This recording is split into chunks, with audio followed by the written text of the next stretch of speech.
Access के आदरणीय त्रिवेदी जी, मुन्ना गुप्ता भैया और पत्रकार से शिक्षक बने हमारे भाई मनोज कुमार तिवारी जी। ये मनोज कुमार जी ने अपने जीवन की शुरुआत पत्रकारिता से किया था। देते हैं इसलिए बधाई देते हैं कि अब तक 15 अगस्त और 26 जनवरी को हर स्कूलों में, विभिन्न संस्थानों में, विद्यालयों में वो मात्र औपचारिकता पूर्ण करने वाले हुआ करते थे। लेकिन हमारे इंद्र प्रताप भाई ने एक अनूठी पहल शुरू की जो आज के कई साल पहले फलीभूत हो रही है, प्रफुल्लित हो रही है। और कम से कम हम इसी दिन आप सब लोग एक साथ हो करके कम से कम अपने देश के बारे में अपनी विचार करने का मौका मिल रहा है। अभी राजेश भैया ने, हमारे राजेश सिंह साहब ने आपसे बात किया, सारे बिंदुओं पर बात कर लिया और यहाँ तक कि जिस बिंदु पर इस समय आज आजादी के जश्न पर चर्चा होनी चाहिए उसकी भी चर्चा कर दी। हम बधाई देना चाहते हैं कि आपने उसकी चर्चा कर दी। आज बांग्लादेश में हिंदुओं के साथ जो हो रहा है, आज पूरा विश्व जो है चुप है, हमारा पूरा देश और सारे नेता चुप हैं। शर्म आनी चाहिए। वो लोग जो लोग बांग्लादेश की आजादी के लिए लड़े, आज उनके बाल बच्चे सुरक्षित नहीं है, चाहे हिंदू हो चाहे मुसलमान हो। जिन लोगों ने बांग्लादेश को आजाद कराने में महती भूमिका अदा की है, आज उन लोगों को जो है बांग्लादेश से निकाला जा रहा है। हमारे हिंदुओं की बहन बेटियों के साथ जो जुल्म ज्यादती की जा रही है, मुझे बहुत हमें शर्म आती है, बहुत दुख होता है।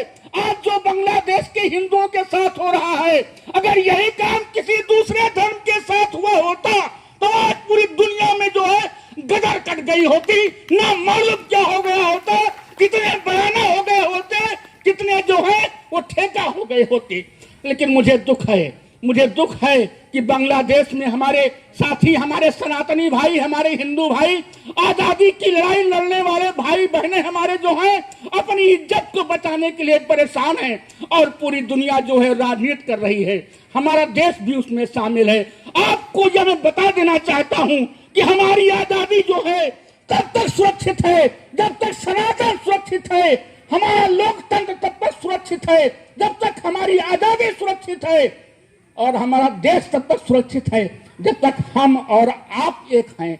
और एक में जो है ये आपको आज संकल्प लेने की आवश्यकता है कि हम कुछ भी हैं, हम चाहे हिंदू हो, चाहे ब्राह्मण हो, चाहे ठाकुर हो, चाहे हिंदू हो, चाहे मुसलमान हो, चाहे सिख हो, चाहे ईसाई हो, लेकिन एक बात हमें ध्यान रखना चाहिए कि सबसे पहले हम हिंदुस्तानी हैं, भारत माँ के सच्चे सपूत हैं। और भारत माँ की तरफ अगर किसी ने आंख उठाने की जरूरत की तो उसकी आंख को हम निकालने का काम करेंगे, क्योंकि हम भारतीय हैं।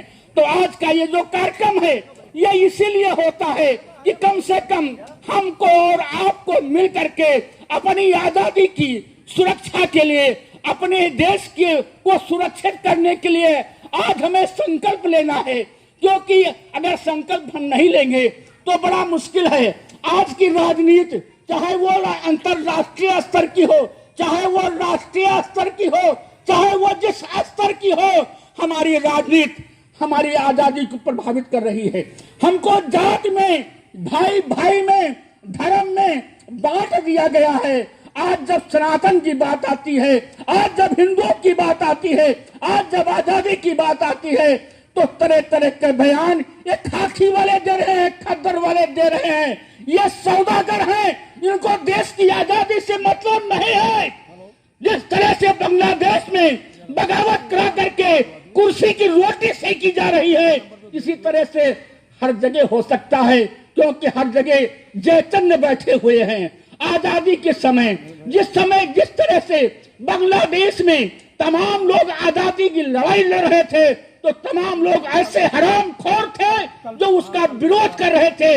आज जो वहां पर सत्ता में बैठने जा रहे हैं, साथियों, हमारी आजादी बहुत लोगों को खल रही है, बहुत लोगों को खल रही है, अंतरराष्ट्रीय स्तर पर खल रही है, लेकिन उसको कोई समझने वाला नहीं है। आज हमारे देश में वोट के लिए देश की चिंता खत्म कर दी गई है। हमारे आज देश में वोट के लिए सारी मर्यादाएं तार तार हो रही हैं। कोई कुछ कर रहा है, कोई कुछ कर रहा है, और हमको लगता है कि अगर हमको कोई कह दे कि हम तुमको प्रधानमंत्री बना देंगे तो हम हिंदुस्तान को बेच भी सकते हैं, बेच सकते हैं। ऐसी गंदी राजनीति के खिलाफ आज हमको आपको संकल्प लेना है। इन्हीं शब्दों के साथ मैं अधिक नहीं बोलूंगा, समय खराब है। लेकिन एक बात ध्यान रखना साथियों, हमारी आजादी तभी तक सुरक्षित है जब तक कि हम आपसी जो मतभेद है, आपसे जो जातीय भेद हैं, आपसी जो धर्म भेद हैं, उनको भुलाएंगे और अपने अंदर देशभक्ति की भावना को लाएंगे। इसीलिए जो है ये भारत माता का चित्र है। हम भारत माता के लाल हैं, भले ही हम कांग्रेस में हो, आप भाजपा में हो, वो लोक दल में हो, लोक दल में हो, किसी में हो, कोई हिंदू हो, चाहे मुसलमान हो, चाहे सिख हो, चाहे या पारसी हो, लेकिन हमको आपको ये नहीं भूलना है कि हम सबसे पहले भारत माता के संतान हैं, भारत माँ के सच्चे हम संतान हैं। और भारत माँ की आन बान और शान पर अगर कोई उंगली उठाता है तो ना हम हिंदू हैं, ना हम मुसलमान हैं, ना हम सिख हैं, ना हम ईसाई हैं, हम भारत माता के बच्चे हैं, हम हिंदुस्तानी हैं, हम हिंदुस्तानी हैं, हम हिंदुस्तानी हैं। जय हिंद, जय हिंद।